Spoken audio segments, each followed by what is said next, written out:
এখানে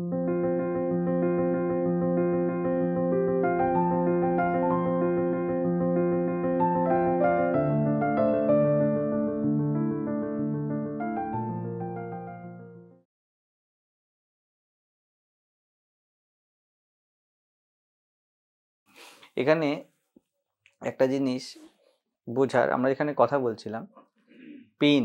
হ্যাঁ, আমরা দেখুন, আমরা এত পেন নিয়ে কথা বলছি, আমরা কিন্তু প্লেজার নিয়ে কথা বলিনি। আমাদের কোনো অসুবিধা নেই ওতে। দুটো দিক, একটা হলো আমরা বায়াসড, বুঝুন। একটা দিক হলো আমরা প্লেজারেবল কোনো রকমের অবজেক্টে বায়াসড অ্যাজ এ পারসন। আর ইন কোর দেখলে আনন্দ আমাদের স্বভাব, এই নিয়ে কোনো কথা হয় না, কথা পেন নিয়েই হয়। এই যে বলছেন না যে ওয়াই নট মি, দুটোকেই নিতে হবে না, আমাকে দুঃখও নিতে হবে, সুখও নিতে হবে, এটা পার্সনকে বলা হচ্ছে। তো তুমি যদি পার্সন হয়েছো তাহলে দুটোকে অ্যাকসেপ্ট করতে হবে। If you are not person, তখন কেন আনন্দ নিয়ে আমরা কোনো কথা বলি না? কেন ওয়াই মি এই প্রশ্ন ওঠে না লটারি লাগলে আমাদের? কারণ আনন্দ আমাদের স্বভাবই, আমাদের আনন্দকে পেতে হবে, এটা আমাদের আলাদা করে মনে হয় না। কিন্তু দুঃখ কেন পেলাম এটা আমাদের মনে হয়, কারণ ওটা আমাদের স্বভাব থেকে ভিন্ন স্বভাব। মেঘলা আকাশ আমাদের স্বভাব নয়, আকাশ যে ক্ল্যারিটি, আকাশের যে স্পেস, এটা আকাশের স্বভাব। হ্যাঁ, এবারে তার সাথে কিছু অ্যাডিশন হওয়াই ভগবান বুদ্ধ এটাকে দুঃখ বলেছে। হ্যাঁ, সেই হিসাবে আর একটু এনলার্জ করে তাহলে দুটো স্টেপ হলো, এবার থার্ড স্টেপ আসছে। প্রথম স্টেপ কি? দুঃখ, ঠিক আছে, বা আনপ্লেজার কোনো রকমের ইভেন্ট, এটাকে আমরা অ্যাজ এ পার্সন ডিনাইল করতে চাই, ডিনাইল মোডে চলে যাই, কারণ আমরা সুখের প্রতি বায়াসড। আলটিমেট স্থিতি কি? আলটিমেট স্থিতি আমাদের স্বভাব আনন্দ, আমরা সুখ স্বভাব। এই জন্য অষ্টাবক্র বলে সুখী ভব, তুমি তো সুখী, সুখস্বরূপ, তুমি সুখী হয়ে যাও, কিছু করে হতে বলে না, জানো আর সুখী হয়ে যাও, ঠিক আছে। মাঝখানে ভগবান বুদ্ধ বললেন কিন্তু মানুষের দুঃখকে ছাড়তে পারছে না, তখন বলে যদি দুঃখ যদি বলবে তাহলে সর্বম দুঃখম, আকাশে মেঘটাও দুঃখের কারণ, তারাটাও দুঃখের কারণ, আকাশে কিছু লেগেছে, দুঃখকে এক্সপ্যান্ড করে দাও, বিরাট করে দেখো। হ্যাঁ, স্বামীজি ওই কালকে ওর সাথে কথা হচ্ছিল, স্বামীজি বললেন শরীর ধারণ বিড়ম্বন, তুমি শরীর ধরেছো কি, তোমার এখন ডুয়ালিটি ক্রিয়েট হলো, সুখ দুঃখের অনুভব হবে, দিনের আকাশ রাতের আকাশ, মেঘলা আকাশ তারাযুক্ত আকাশ, কিছু না কিছু তো হবে, ঠিক আছে। তো এইখানে ভগবান বুদ্ধ বললেন যদি দুঃখের মধ্যে দিয়েই দেখবে তাহলে সব কিছুর মধ্যে দুঃখ দেখতে শুরু করো। তুমি যেই মুহূর্তে, আমরা অষ্টবক্র গীতা পড়ছিলাম, অষ্টবক্র বললে ধর্ম ত্যাগ করতে হবে, ভগবান বুদ্ধ বললেন দুঃখ যদি দেখতে হবে, তুমি যেই মুহূর্তে ভোগের দিকে পা বাড়ালে সেই মুহূর্তেই তোমার কাছ থেকে ভোগ বিচ্ছিন্ন হওয়া ওই মুহূর্তে তৈরি হয়ে গেল। যাকে তুমি আনন্দদায়ক বলছো, হিসাব মতো দেখো সেটাই ডুয়ালিটি ক্রিয়েট করেছে, সেটাই যাকে তুমি ঘর বলছো আনন্দ স্বরূপ, ওইটাই বাহির ক্রিয়েট করেছে। ঘরের মধ্যে আমরা খুব এখন ঠান্ডার মধ্যে আমরা খুব কমফোর্টেবল বসে আছি, এই কমফোর্টের উপরই বাইরের ঠান্ডার ডিসকমফোর্ট দাঁড়িয়ে আছে।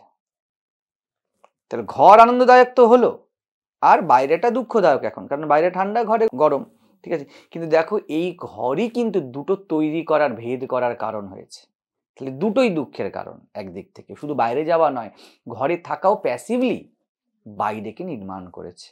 তাহলে সর্বম দুঃখম, ঘরে সুখ বাইরে দুঃখ বলো না, এটা মধ্যস্থিতি যাত্রা। এটাকেই, এই স্তর থেকেই আমরা শব্দ নিয়ে আসলাম অ্যাকসেপ্টেন্স, নাহলে কিন্তু অ্যাকসেপ্টেন্স কথাটা কিন্তু কোনো ভ্যালিড নয়। একদম নিচের স্তরে আমরা কেন অ্যাকসেপ্ট করবো আমরা জীবনকে? কারণ আমার কাছে দুঃখ হচ্ছে, আমি দুঃখ চাই না। কেন হচ্ছে? একদম শিশু সে বলবে, বা একদম মেন্টালি চাইল্ড সে বলবে দুঃখ ভালো লাগে না। একদম হাইয়েস্টে যে বসে আছে সে বলবে আমার স্বভাব এটা, আমার ন্যাচারাল রেসিস্টেন্স। আমাদের ইচিং হচ্ছে, আমরা এভাবে ইচিং করছি কেন? এটা ন্যাচারাল রেসিস্টেন্স, যে এটা প্লেজারেবল নয়, এটা কোত্থেকে এলো, কেন করছি এরকম? ছোট বাচ্চাও চোখে কিছু বললো এমন এমন এমন এমন করছে, আঙুল দিচ্ছে, এটা কি? আনন্দ স্বভাবের ম্যানিফেস্টেশন। কোনো আনকমফর্ট, কোনো ওয়েলবিংনেস আমাদের স্বভাব, ডিসকমফর্ট আমাদের স্বভাব নয়। কিন্তু যদি এটাকে একদম ধারণায় না আসে, তখন ভগবান বুদ্ধ বললেন যে তাহলে দুঃখকে বিরাট করে দেখতে শেখো, সব দুঃখ। একেই কিন্তু পরবৈরাগ্য বলে। শুরু হলো পরবৈরাগ্য। রাধা বলে আমার কিছু ভালো লাগে না, ঘরও ভালো লাগে না, বাহিরও ভালো লাগে না। পরবর্তীকালে এইসব পদাবলিতে কথাগুলো আছে, ঘরেরও বাহিরে দণ্ডে শতবার, হ্যাঁ, ইত্যাদি। তো যাই হোক, ঘরেও যাচ্ছে বাইরেও যাচ্ছে, একবার ভিতরে একবার বাহিরে, ভিতরেও তাকাচ্ছে দেখছে কৃষ্ণ, বাইরেও তাকাচ্ছে দেখছে কৃষ্ণ, কোন দিক যাই কোন দিক রাখি। যাই হোক বিষয়টা তো অ্যাকসেপ্টেন্সের বিষয়টা এরকম।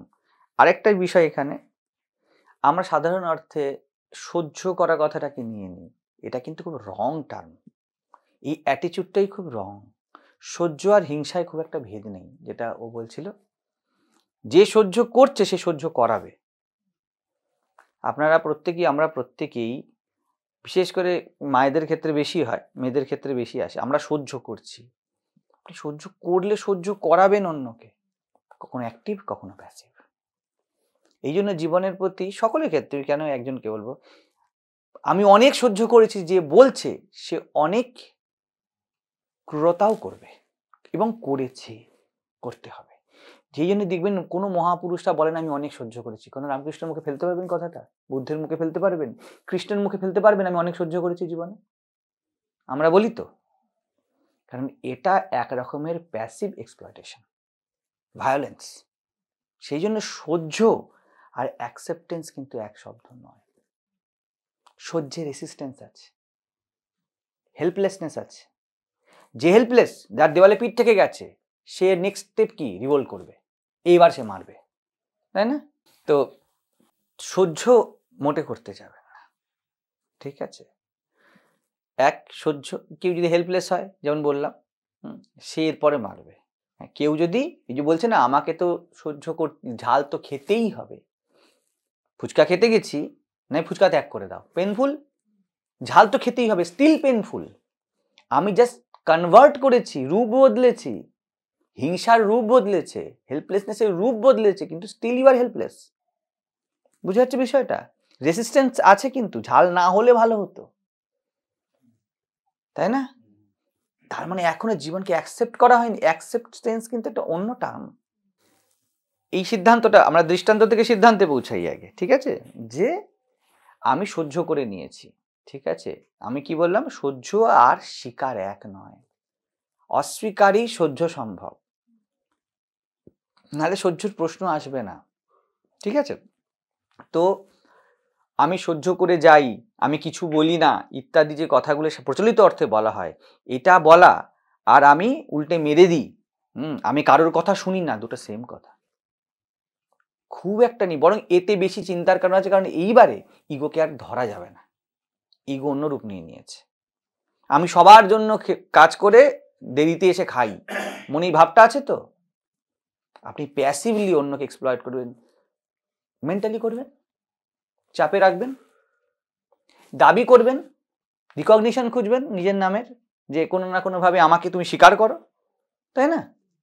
সবার ক্ষেত্রে একই জিনিস। কিন্তু আমি আমার বসকে অফিসে সহ্য করে নিই, একবার তোমাকে বস হবার অপশান দিক না, তুমি কেমন সহ্য করাও দেখবে অন্যদেরকে, তুমি সহ্য করাবেই, কারণ ভিতরে রেসিস্টেন্স বসে আছে, ওই রেসিস্টেন্সই ভায়োলেন্সের রূপ নেবে। অ্যাকসেপ্টেন্সে কিন্তু নন রেসিস্টেন্স, কোনো রেসিস্টেন্স নেই টোটালি, এবং টোটাল নন রেসিস্টেন্স, ঠিক আছে? কিন্তু অ্যাকসেপ্টেন্স কথাটা আসছে সহ্যের জন্যই তো। সহ্য টার্মটা যদি না থাকে, অ্যাকসেপ্টেন্সের কোনো তো ভ্যালিড নেই। ধরুন সহ্য কথাটা নেই, সহ্য কোনো টার্ম, পেন কথাটা বলো, হ্যাঁ, সহ্য নয়, তখন বলতে হবে ব্যথা না থাকলে অ্যাকসেপ্টেন্সের প্রশ্ন নেই। কিন্তু অ্যাকসেপ্টেন্স ব্যথার উপর নির্ভর নয়, যদিও প্রথম মনে হয় যে ব্যথার জন্যই অ্যাকসেপ্টেন্স, এবং ব্যথাও আমাদের কাছে খুব গ্রস ফর্মে, কিন্তু তোমার জন্য যা ব্যথা, তোমার কাছে টাকা নেই, তোমার জন্য যেটা ব্যথা, যে ধনবান তার জন্য ব্যথা কিন্তু অন্য হয়ে গেছে, কারণ তোমার ব্যথার অনুভবের যে কন্টেন্ট তা যা, ওর জন্য তা নয়। তবে ব্যথা একরকম ভাবে নন অ্যাকসেপ্টেন্স, ব্যথাকে অ্যাকসেপ্টেন্স নয়, ব্যথাই কিন্তু নন অ্যাকসেপ্টেন্স। নাহলে জীবনে কোনো ব্যথা নেই, বাঁধা না দিলে কোনো ব্যথা নেই, নদীর প্রবাহে ব্যথা নেই, বাঁধ দিন এবার ব্যথা, ওকেই ব্যথা বলে। যেমন অষ্টাবক্র বলে সংসার বাসনা নয়, বাসনাকেই সংসার বলে, বুঝে যাচ্ছে? তো সহ্য সহ্যের মধ্যে কোথাও একটা রেসিস্টেন্স আছে বলে সহ্য শব্দের জন্ম হয়েছে। আমি পারছি না সহ্য করতে, আমার কাছে বিয়ারেবল নয়, এই অংশটাকে তো সহ্য বলে। আমার বিয়ারেবল নয়, এখানে না এসে গেছে, রেসিস্টেন্স এসে গেছে কোনোভাবে। বুঝে যাচ্ছে বিষয়টা? বিয়ারেবল নয় মানে ওখানেও সাইলেন্ট ওর মনে প্রশ্ন আসছে, ভাই মি। ভাই মি, ঠিকই। কেন আমার উপরে এত কষ্ট হচ্ছে? ওয়াই নট মি, এই কথা নেই। বুঝে যাচ্ছে বিষয়টা? বড়ভাবে বিরাটভাবে নিজেকে দেখা নেই, ঠিক আছে? তো সহ্য শব্দটা ঠিক নয় কিন্তু, ঠিক আছে? ব্যথা এবং আমরা সুখের বিপরীতে যন্ত্রণাকে বা দুঃখকে দাঁড় করাই। দুঃখ হলো সহজাত সুখে যখন আমরা অসচেতন হয়ে পড়ি সেই অবস্থা। সহজাত আমাদের জন্মের সাথে সাথে ফুল যেমন ফোটে, এটাই সুখকর। ফুলের রং, ফুলের গন্ধ হিসাব নয়। বুনো ফুল ফুটেছে, ঠিক আছে, জুঁই ফুল ফুটেছে, গোলাপ ফুল ফুটেছে, গাঁদা ফুল ফুটেছে, ঠিক আছে, যে কোনো ফুল ফুটেছে, ফুল ফোটা ইটসেলফ জিনিসটা আনন্দদায়ক, সুখকর। জীবন এইরকম, ঠিক আছে? তাহলে দুঃখ কি? এটা দেখতে না পারা, অনুভব না করতে পারা। কেন অনুভব করি না? কারণ বুনো ফুলের থেকে গোলাপ ফুলের দামটা বেশি করে ফেলেছি, বিকজ অফ সংস্কার। আর বুনো ফুল ফুটেছে তো কি হয়েছে? আমি জীবন পেয়েছি তো কি হয়েছে? কোটি টাকা পেয়েছি কি? আমি যৌবন পেয়েছি তো কি হয়েছে? সঙ্গী পেয়েছি? যাকে তাকে গিয়ে জিজ্ঞেস করে, তার গোপদারি ওঠে না ভালো করে। তুমি পেয়ে গেছো যা, তাতে অসচেতন হয়ে পড়েছ। অথবা এমন বলতে পারো, আমরা প্রত্যেকে পেয়ে আছি, তাতে আমরা অসচেতন হয়ে পড়ি। এইটাই আমি প্রশ্ন করছি আপনাদেরকে, যান্ত্রিক হয়ে গেল না ব্যাপারটা কোথাও? যদি এই যে পেন যেটা আমরা আলোচনা করছিলাম, যদি পেনটা প্রথম থেকেই আমাদের কাছে থাকতো, তাহলে কি হতো? আমরা পেনটার প্রতি অসচেতন হয়ে পড়তাম, চোখের পাতা ফেলাতে আমরা অসচেতন, কিন্তু আমরা সজাগ নই। মূল সূত্র কি, যেটা আমরা আলোচনা করছিলাম, অ্যাকসেপ্টেন্স মানে আত্মবোধ, পার্ট অফ লাইফ, একে অ্যাকসেপ্টেন্স বলে, ঠিক আছে? কেন এই যে আমরা এই যে বলছি অন্যদিকে মন চলে যায়, তখন আমরা এই দিকেরটা খেয়াল রাখি না, এগুলো খুব ঠিক উদাহরণ। কোনো অসুবিধা নেই যে আমাদের কেউ মশা কামড়াচ্ছে বা দাঁতের ব্যথা আছে, আমরা অন্য কিছুতে মত্ত আছি। আসল বিষয় কি?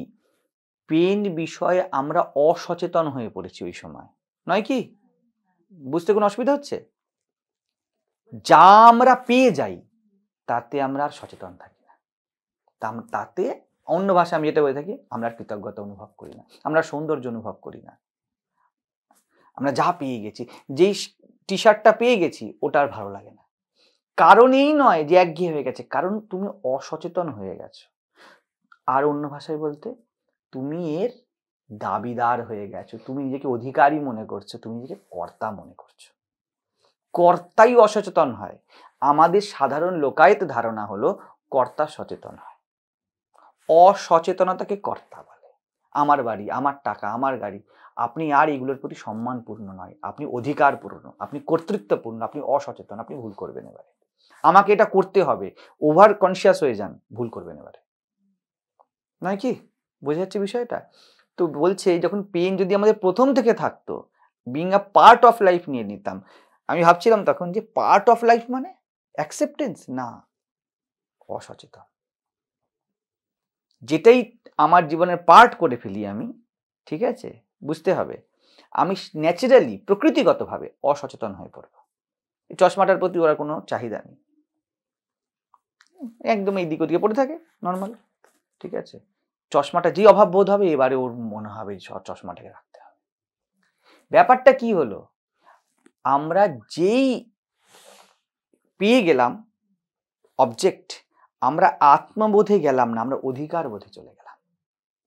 আমরা কি পেয়েছি ওটা না দেখে, তোমরা যারা এখানে আছো আমাদের সাথে সাধু ব্রহ্মচারী হতে এসে খুব খেয়াল রাখবে বিষয়টা, কিন্তু যা পেয়ে যাও তাতে অসচেতন হয়ে পড়ো, আর কৃতজ্ঞতা থাকে না, তখন একঘেয়ে তোমাদের জীবনে একটা পার্ট হবেই, একঘেয়ে লাগবে, তোমরা আস্তে আস্তে ভুলেই যাবে বাইরের জগৎটা কিভাবে চলছে। আমি সবাইকে, অর্ণবদেরকেও সবাইকেই বলি সাধারণত, আপনাদের ক্ষেত্রে একই নিয়ম। আপনারা আস্তে আস্তে ভুলেই যাবেন এখানে যে এই আলোচনা সবাটা রেয়ারেস্ট, ঠিক আছে। যখনই অসচেতনতা আসতে শুরু করবে, জীবন একঘেয়ে হবে। যখনই একঘেয়ে, তখন লোকে ভিকটিম বলে না তাকে, যে ডিপ্রেশনের শিকার, ডিপ্রেশন ভয়ঙ্কর ইগো থেকেই হতে পারে। সে মনে করে আমি যা পেয়েছি তা তোমার পাওয়ার কথাই ছিল, আমি এর থেকে বেশি পাওয়ার যোগ্য। তার যদি এক্ষুনি একটা চোখ না থাকে, সে জানে না কি হতে পারে। বুঝে যাচ্ছে বিষয়টা? তাহলে প্রাপ্তির সাথে সাথে জীবন সবসময় দেবেও বটে, নেবেও বটে, জীবনের ধর্ম। কেউ কেউ কিন্তু সচেতন থাকে বা কৃতজ্ঞ থাকে, পেয়েছি। কেউ কেউ জাগ্রত থাকে। গুরুর কাজ এই জাগ্রত করে দেওয়া, পাইয়ে দেওয়া নয়, কেড়ে নেওয়া নয়, ত্যাগও নয়, ভোগও নয়। গুরুর কাজ জাগিয়ে দেওয়া। তুমি ওই ফুলের মতো সৌন্দর্য নৈসর্গিকতা পেয়েছ, এতে সচেতন থাকো, নাহলে তুমি দুঃখের অনুভব করবে। বুঝে যাচ্ছে? সব গুরুরা কিন্তু এইটা করতে চেষ্টা করেছে। আমরাকে অন্য ভাষায় আমরা জড়ভাবে বলি, তুমি দেখো, উনি এমন বললেন যে ওয়াই নট ইউ, ভাবটা এরকম সহজভাবে বোঝাচ্ছেন, যেহেতু কোশ্চেনার আছে। তো উনি বলতে চাইছেন কেন? উনি বলতে চাইছেন যে দুটোকে অ্যাকসেপ্ট করো। আমি এখানে বলছি অ্যাজ এ হোল আমরা শুধু পেয়েছি, না পাওয়ার ভাবটা আমাদের অসচেতনতারই আরেকটা রূপ। কারণ প্রকৃতি আমাদের মা, we are on the lap of প্রকৃতি, আমরা কোলে আছি। আমাদের থেকে নিতে নেন না উনি কখনো। বৃদ্ধত্ব কি? সতেজতার অভাবের অনুভব। অসচেতন হয়ে পড়েছি। আমি কখনো কখনো বলছি তুমি টাটকা বৃদ্ধ, বৃদ্ধত্বটা টাটকা এসেছে, তুমি কম্পেয়ার করতে শুরু করো, বলে যা চলে গেল। অসচেতন হয়ে পড়লে চলে গেল না, বৃদ্ধত্ব এলো, তাই না? মৃত্যু এলো। যাকে তুমি মৃত্যু বলো, তা তোমার আমি যদি বলি, আমাদের কি বলবো, আমাদের একটা জড় শরীর থেকে উদাহরণ বলছি, কিন্তু বোঝা যায় কোনো পরলোকের কথা বলছি না, যে শরীরটা আর ইউজফুল নয়, তার থেকে রিলিফ এলো, আর এটা বিহারেবল নয়। ঠিক আছে? তো এইটাকে বোঝার বিষয়। প্রথম বিষয় আরেকটা জিনিস দেখার আছে, যেমন ঘরে বাইরের কথা হলো, আমাদের জীবন কিন্তু দুটো একসাথে। ঠিক আছে? এই ডুয়ালিটি আছে বলেই আমাদের কিন্তু সেন্সটা টাটকা আছে। বোঝা রাখতে হবে, আমরা ডুয়ালিটিকে যেন অস্বীকার না করি। ঠিক আছে? যাওয়া আর আসা এটা জীবনের স্বভাব বলেই কিন্তু জাগৃতির প্রশ্নটা আছে। বুঝে যাচ্ছে বিষয়টা? যেটা তুমি বলছিলে, জাগৃতি, সচেতনতার অসচেতনতা, এই প্রশ্নটা কেন? Because duality exist. ঠিক আছে? এই দুটো জিনিস একদম সমানভাবে জীবনে আসতেই থাকবে। এটাই জীবনকে সৃজন করেছে, এটাই জীবন সৃজন করেছে। ঠিক আছে? এতে জেগে দাঁড়িয়ে থাকা। বুঝা যাচ্ছে বিষয়টা? তো আমরা যেন এই যে বলি না, যে প্রথম সূত্র কি? সহ্য নয়, সহ্য আর হিংসা এক কথা। অ্যাকসেপ্টেন্স মানে আমরা যেটা বলি আত্মবোধ। মূল সূত্র কি? যখনই যা তোমার হয়ে যাবে, তাকে নিয়ে তোমার মধ্যে হেলদোল আর হবে না। মূল সূত্র এটা। উনি যেমন পেনের কথা বলছিলেন, রমেশ বালশেখরকে আমরা পড়ছি, উনি বলছিলেন পেনকে আমি অ্যাকসেপ্ট করেছি। তোমরা সবাই বলছিলেন না যে উনি ডেলিবারেটলি করেছেন, মানে কি রাজা হয়েছেন, কর্তা হয়েছেন, ট্রু সেন্সে কর্তা, বা বলতে পারো অভিভাবক হয়েছে।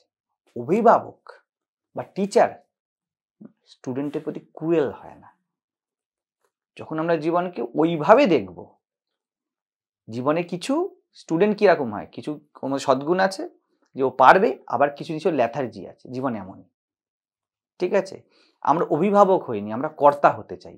কর্তা দাবি করে, ইরিটেট হয়, কিন্তু অভিভাবক দাবি করেন, অভিভাবক যত্ন করে, অভিভাবক সম্ভাবনাগুলোকে অ্যাজ এ হোল নিয়ে ম্যানিফেস্ট করে। তুই পারবি। টিচাররা বলে না, যে কোনো টিচারই, উনি বলেন কি আমি পেনের অভিভাবক হয়েছি, একে বলে অ্যাকসেপ্টেন্স। এর থেকেই কথাটা অন্যভাবে এসেছে, পিতা মাতা সন্তানকে ত্যাগ করতে পারে না। বুঝা যাচ্ছে? কিন্তু কর্তা কিন্তু কর্মচারীকে ত্যাগ করতে পারে।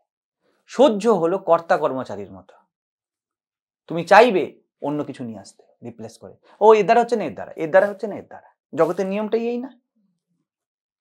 যে ফিট বা যে স্ট্রংগেস্ট, ফিট বললে ভুল হবে, সে সার্ভাইভ করবে। তোমার থেকে যে যোগ্যতা সম্পন্ন, কিন্তু পিতামাতা কি বলবে যে এই ছেলেটা অযোগ্যতা সম্পন্ন, তাদেরকে ফেলে দিয়ে এক নতুন ছেলে জন্ম দিই। এই ভাবনাটাই আসে না, কারণ অ্যাজ এ হোল আমার বলে সন্তানকে অ্যাকসেপ্ট করা হয়েছে।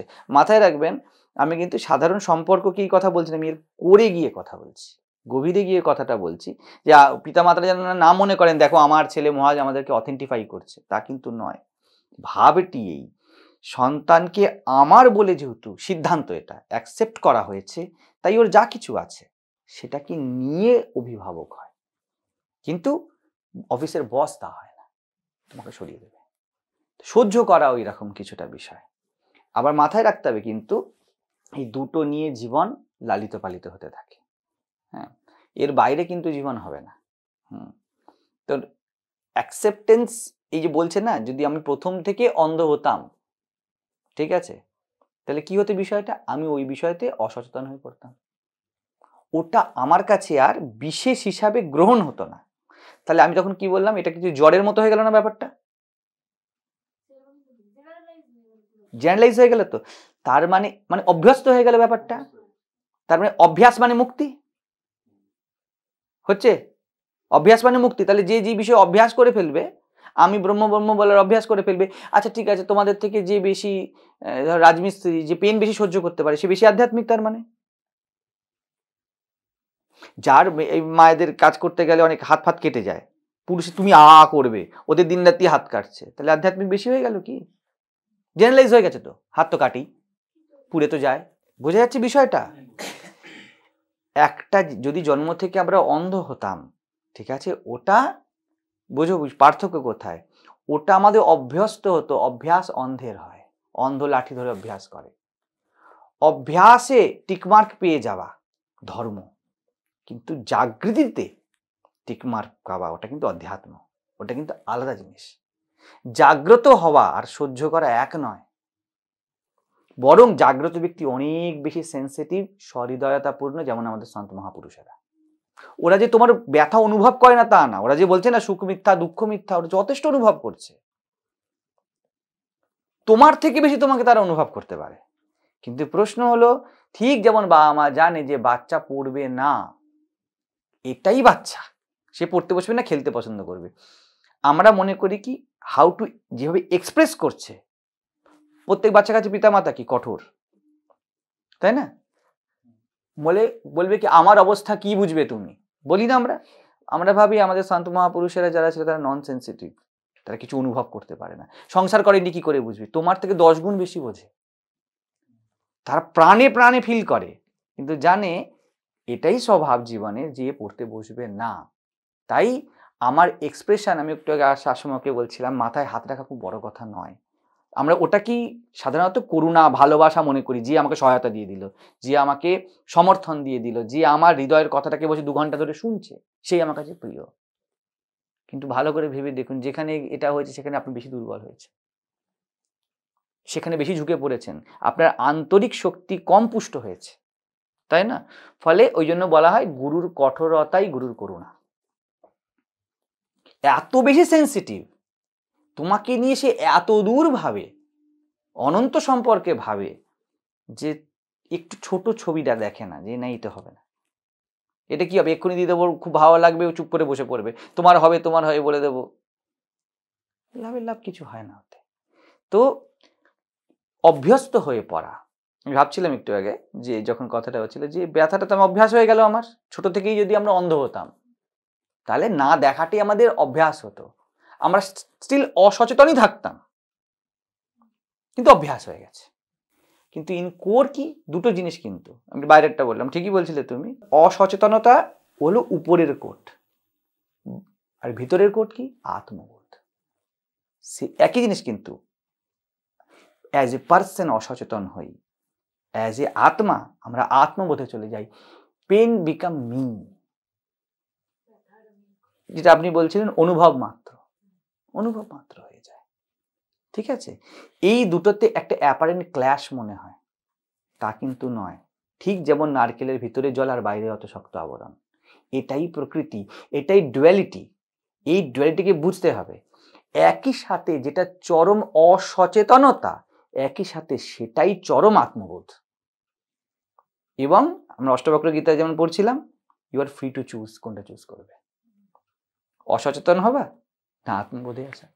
আমি বলতে চাইছি যে যখন ব্যক্তি অসচেতন, যেটা অভ্যাস বলে দিচ্ছে না, ব্লাইন্ডনেস বা কোনো অ্যাক্সিডেন্টে তার হাত পা চলে গেলো, মানে এখানে অ্যাকসেপ্টেন্সে সে, মানে যদি তিনি অভ্যাস করেন ধরো ছোটোবেলা থেকে কারো চোখ নেই, তাহলে কিন্তু তার এই সেন্সটাও থাকবে যে চোখটা থাকলে ভালো হতো, যদি থাকবে তো সহ্যের মতো হবে, সহ্যের মতো। কিন্তু এমনও দেখা যায় যে মানে যেটা অ্যাকসেপ্টেন্স, রিয়েলি অ্যাকসেপ্টেন্সের কথা হচ্ছে, সেখানে কিন্তু হাত পা নেই, কিন্তু সে অ্যাকসেপ্টেন্স নিয়ে কিন্তু একটা, মানে আমাদের নর্মাল মানুষরা যা করতে পারেন, সে কিন্তু জীবনে অনেক কিছু, হাত পা নেই না থাকা সত্ত্বেও, যেমন অনেক যারা সাঁতার কাটে, তারা কিন্তু এই জিনিসটাকে অনেক করে এবং গ্র্যাটিটিউড ফিল করে জীবনের প্রতি, যেটা ছিল না। না। এক সেকেন্ড, দুটো জিনিস আলাদা। কিন্তু চূড়ান্ত কিছু অ্যাচিভ করা আর গ্র্যাটিটিউড ফিল করা এক নয়।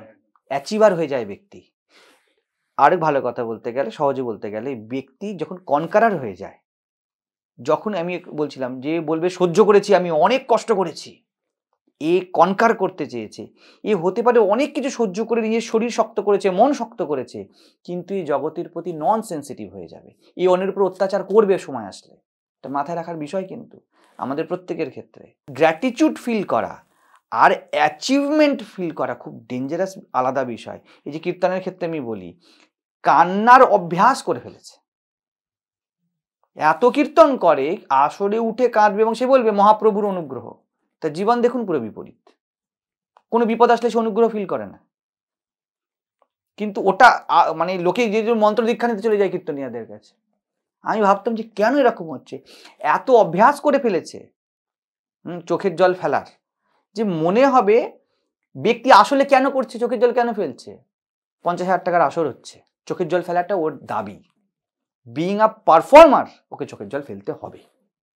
এবং তার সাথে ধার্মিক ফিলোসফি অ্যাড হয়েছে, মহাপ্রভু এসে দাঁড়িয়ে আছেন, কৃষ্ণ এসে দাঁড়িয়ে আছেন, ইত্যাদি ইত্যাদি ইত্যাদি। কিন্তু এই ব্যক্তি, এর অর্থ এই নয়, সকলেই এক নয়, কিন্তু এর অর্থ এই নয় এই জীবনের প্রতি সংবেদনশীল। এই পীড়া বুঝতে শিখেছে। এই ব্যক্তিকে দেখা যাবে হয়তো সাধারণভাবে কীর্তনের কথা যখন বলছি বৈষ্ণব, এই ব্যক্তি বোঝে যাবে যে যে হয়তো মাছ খায় তার প্রতি চরম ঘৃণা। আর মহাপ্রভু গিয়ে আচণ্ডালে, আচণ্ডাল মানে কাঁচা মাংস খায় সে চণ্ডাল, তাকে কোলে নিয়েছেন।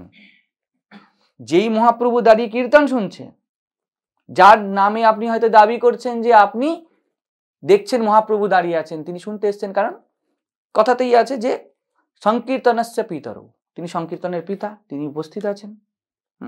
খুব সুন্দর শব্দ। এই মহাপ্রভু তো যে চরমতম দুর্বৃত্ত, জগাই মাধাই, তার প্রতি পরম করুণাশীল। তাহলে আপনি মহাপ্রভুর এই ভাবটা নেবার প্রতি যদি সত্যিই আপনার মধ্যে এসে থাকে, তাহলে আপনি জগতে এত নন অ্যাকসেপ্টেন্স কি করে আপনার কাছে, অস্বীকার কি করে পারবে? কেউ কাঁচা মাংস খেচ্ছে, মুখে রক্ত আর মাংস লেগে আছে, তাকে কোল দিতে, তাকে কোলে বসিয়ে বলতে যে বলো ভাই হরি বলো, তাহলেই তোমার শুদ্ধ হয়ে যাবে সবকিছু। দেখো ভালো করে জীবনকে মিলিয়ে নিতে হবে।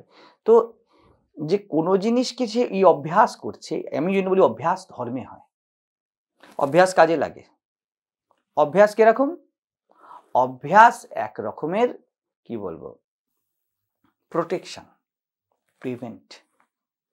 ঠিক আছে, তোমার ঠান্ডা লাগার ধাত, ঠিক, তুমি চাদর পরেছো, শাল পরেছো, সোয়েটার পরেছো, ঠান্ডা জিনিস খাও না, তোমার ঠান্ডা লাগবে না, কিন্তু তোমার ধাত কিন্তু বদলায়নি। অধ্যাত্ম হলো তোমার ধাত বদলে যাওয়া, ভিতর থেকে ইমিউন গ্রো করে যাওয়া। এই দুটোর মধ্যে ভেদ আছে। যার এই ইমিউন গ্রো করে যাবে সেই মাত্র কৃতজ্ঞ হতে পারবে। আর যার শুধু অভ্যাসে থাকবে যে, সে কিন্তু সব সময় কিন্তু এর দাবিদার হবে। ও কিন্তু বলবে আমি অ্যাচিভ করেছি, আমি অনেক কষ্ট করেছি, আমি অনেক সহ্য করেছি, ঠিক আছে, আমি কেন দেব? 99% জগতের লোকের এই হাল। সে যে কোনো ফিল্ডে এক্সেলেন্সি হোক, অর্থ হোক, সম্পদ হোক, কেউ একজন খুব ভেবে দেখো না সম্পর্ক, হ্যাঁ, একজন খুব একটা পুরুষ একটি স্ত্রীকে জীবনে নিয়ে এসছে, খুব সুন্দরী স্ত্রী, ঠিক আছে, আমি কেন দেব? কনকার করেছি না, আমি কৃতজ্ঞ অনুভব করিনি যে আমি একজন, ধরিনি শরীর বোধেই ধরে নিন আপনার, সুন্দরী একজনকে পেয়েছি, জীবন আমাকে এটা দিয়েছে, এটা ভিতর থেকে ট্রান্সফর্ম হয়ে যাওয়া, একটা সহজাত আনন্দ অনুভব করা। কিন্তু এই আনন্দ অনুভব করছে কিসের? আমি দখল করতে পেরেছি, 10 জনের মাঝখানে বাজার থেকে আমি ছিনিয়ে আনতে পেরেছি, যেটা রাজারা অনুভব করে। তো এই অ্যাটিটিউডটা কিন্তু যখনই আসবে, এই যে ব্যক্তি যে কনকার করছে, এ অসচেতন হবেই হবে। কারণ এই নিজেকে কর্তা ভাবছে, তো কর্তার চোখ ছোট হয় দেখার। এ ওর সৌন্দর্যটাও দেখতে পাবে না আর বিপদটাও দেখতে পাবে না। ছোট চোখে দেখা যায় না তো, না বেশি দূর দেখা যায় না, কিন্তু যে কৃতজ্ঞ সে বড় লাইটলি সামলেছে। ঠিক যেন আমি উদাহরণ দিই, জলের উপর নৌকা ভাসছে, মাঝি কিন্তু খুব সেন্সিটিভ হতে হয় যে এখন জলের চাপ কেমন আছে, জোরে জোরে হাল টানলেই হবে না, যখন তখন পাল তুললেই হবে না, অ্যাকর্ডিংলি যেতে হবে, তাই না? নৌকাকে হুড়ুর করে নিয়ে গেলে হবে না, বিপরীত হতে পারে, যাত্রীদেরকে সামলাতে হবে। তো মাঝি ওখানে কেমন মায়ের মতো, তাই না? ঠিক তেমনই যে জীবনের প্রতি কৃতজ্ঞ, যে ভিতর থেকে রূপান্তর হয়ে গেছে, সে কৃতজ্ঞ থাকবে, তার মধ্যে অন্যের প্রতি সহানুভূতি দেখা যাবে, এগুলো সহজাতভাবে আসবে। সে বলবে দাঁড়াও দাঁড়াও, ঠিক আছে ঠিক আছে ঠিক আছে, কি করা যেতে পারে, কি করা যেতে পারে সেটা করব।